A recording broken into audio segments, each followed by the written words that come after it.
One senator gumming up the whole works for the entire country is certainly not what our founding fathers envisioned.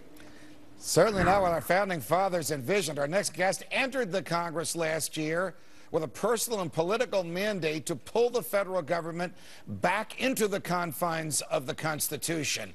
And that earns him a rebuke from President Obama. Republicans are fuming over the president's recess appointments to the Consumer Financial Protection Bureau and to the National Labor Relations Board.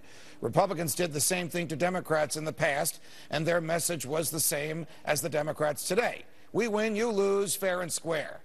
Joining us now with his take on this is the senator gumming up the works for President Obama and his unconstitutional appointments, Utah Republican Senator Mike Lee, good friend of the show. Senator Lee, welcome here.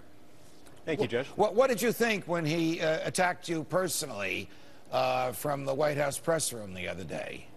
Well, first of all, I was honored that he would give me that much power and credit. I didn't realize I had quite that much. But seriously, I just reflect back on the many conversations I've had with constituents throughout my state and with people from around the country who have expressed outrage and who feel sort of helpless in this, recognizing that the president has taken power that does not belong to him.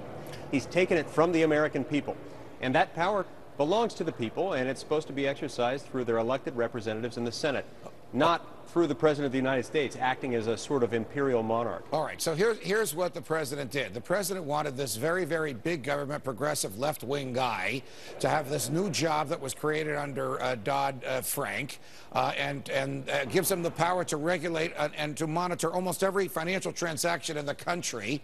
He proposed him to the Senate because the law requires Senate confirmation. The Senate rejected him. He appointed the guy anyway when the Senate was on vacation. He did the same thing to the National Labor Relations Board, appointed two people when the Senate wasn't there, who he couldn't get through the Senate.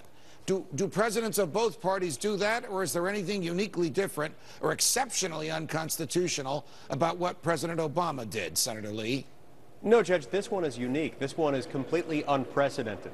There has never in our history in the American Republic been another president that I'm aware of who has appointed someone nominally as a recess appointee while the Senate was literally not in recess by its own terms, according to its own definitions, and according to the customs and practices that have evolved under the Constitution.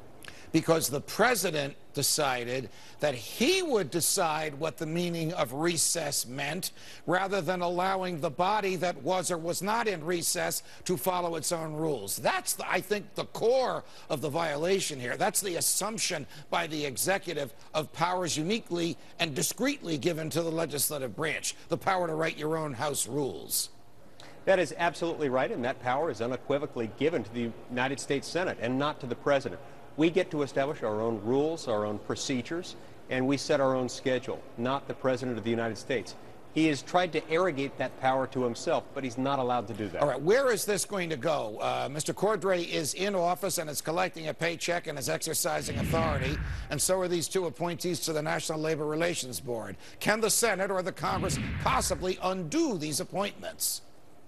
Well, it can, I suppose, in a sense. There are several things that will happen. Number one, I'm sure you'll see a number of senators, including myself, joining litigation, at least as amici curiae, filing friend of the court briefs, once the real parties in interest start to challenge orders issued by the CFPB and the NLRB with the participation of these illegal recess appointees. You'll also see a few senators, at least me anyway, refusing to cooperate with the Obama administration in the same way that I've given my cooperation up until this point. I announced the other day that, as they say, gumming up the works. Good luck. Good luck to you with the gum, and please come back here and let us know how this story plays out. It's a pleasure, Senator.